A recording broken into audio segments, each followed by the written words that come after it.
our guest for the day is Randy Johnson. Randy is with the Sales Force Outsourcing Sales Performance Professional.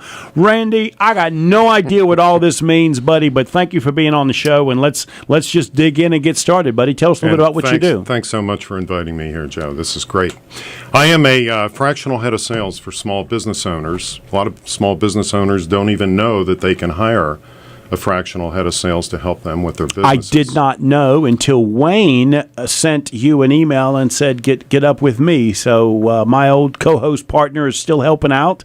So I appreciate him putting us in touch with each other. But I did not know exactly what it is that you do. Sure. So there's a variety of different things that a small business owner may be having issues with and not know how to solve, anything from compensation to their strategy to the market, distribution channels. They may be seeing a lot of turnover in their organization and don't know how to solve it. Usually, business owners like that are coming to me because somebody that's close to them has referred them. They've almost come to an intervention. Sometimes it can be somebody as close to them as their husband or their wife has said, you need help. Yeah. It's time that you've grown the business to this point. You need some professional help to get you to the next level. Well, and in my case, I don't know in your situation, but in my case, I talk to a lot of small business people, and again, I deal with smaller business people. I'm sure you're dealing with some larger organizations. They don't like it.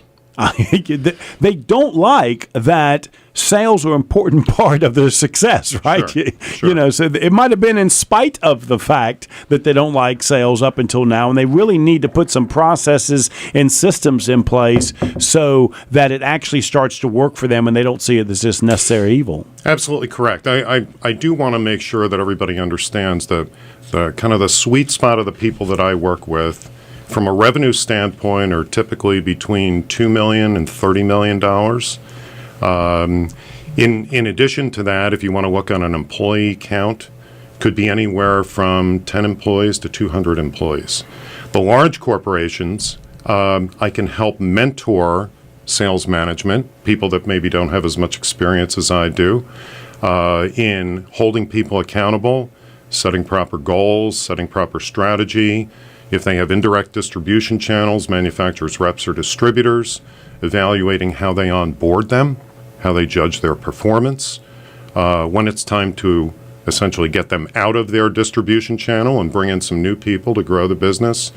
So really it's that $2 million to $30 million small business owner that's out there that needs that help. Yep. Thanks, Joe. So let's back up. I wanted people to kind of get an idea of what it is you do, but now let's back up. You don't have to go back to 1963, but give us a clear picture of how you got here. How did you become this expert in sales? Okay. Well, I can't go back to 1963 anyway because I was in elementary school then.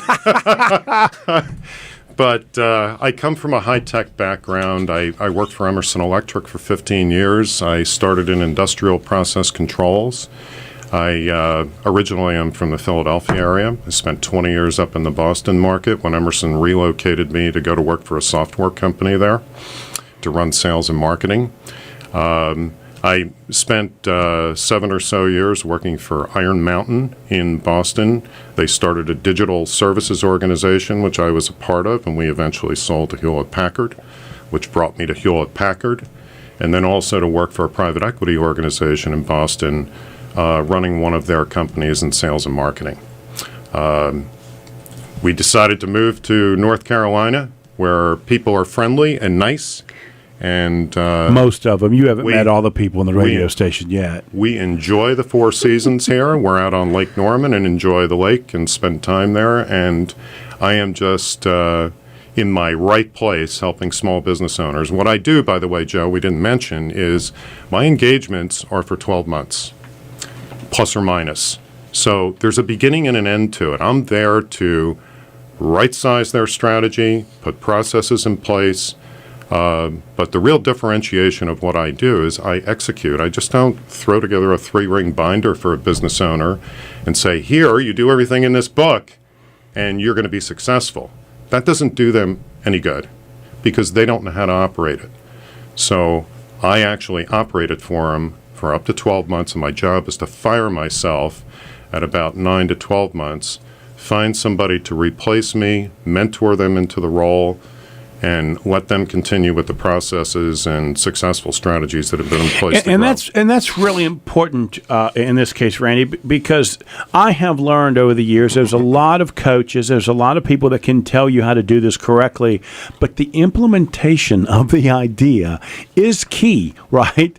And so we just got done talking a list of 5 or 6 things on email, but the wording of those emails matter, and in my case, spelling wouldn't matter, right? And so the implementation is an important piece of that. So the fact that you are there to actually implement your strategies and tactics for a period of time is a very important piece to this. No business owner can be expert in everything. They came up with a good idea. Maybe they developed a product. Maybe they are the technical person in the business, but they realize that they can't be the HR person, they can't be the finance person, and they bring people in to help them. Many of them just don't think about, I need a sales professional. Maybe they've gone out and hired a sales manager that didn't work out for them, or they've been through a few of them that didn't work out for them. And a lot of times it's because they just didn't have the experience to be able to grow the business in a way that is measurable and predictable. Well, I'll be honest with you. Many times they just make poor choices. Correct. They absolutely do not like the salespeople that they've hired, literally. Yep. And they do not know how to manage their sales director, if they even have one. Right. Correct. So when they think about a guy like you just are going to scare the crap out of them. I mean, they're going to think, oh, no, here we go, another sales guy, that I'm going to make another bad decision, instead of saying, Randy's the guy that's going to make sure I don't make any more of those bad choices and decisions moving forward. Yeah. I've told business owners before that, if you're going to hire a sales manager and you've got 8 or 10 salespeople working in your organization, you better hire somebody that has managed 8 to 10 salespeople before. If you're going to bring somebody up from sales and make them a sales manager, and remember I said the word make, they're not necessarily going to be a good sales manager unless you're willing to invest in that. Right. And you are not guaranteed a lot of success if they haven't been there before. Right. Yep. Interesting. Yep. I love the way, too, that you said that you replace yourself, because I think that that's one of the hardest things is you hire someone that has an expertise, but how long can they possibly stay with you? So the fact that you find someone else that replaces you to take over that spot for them in their company is huge. Right. And I'm going to say exactly on that. She got it exactly. Wow. Exactly.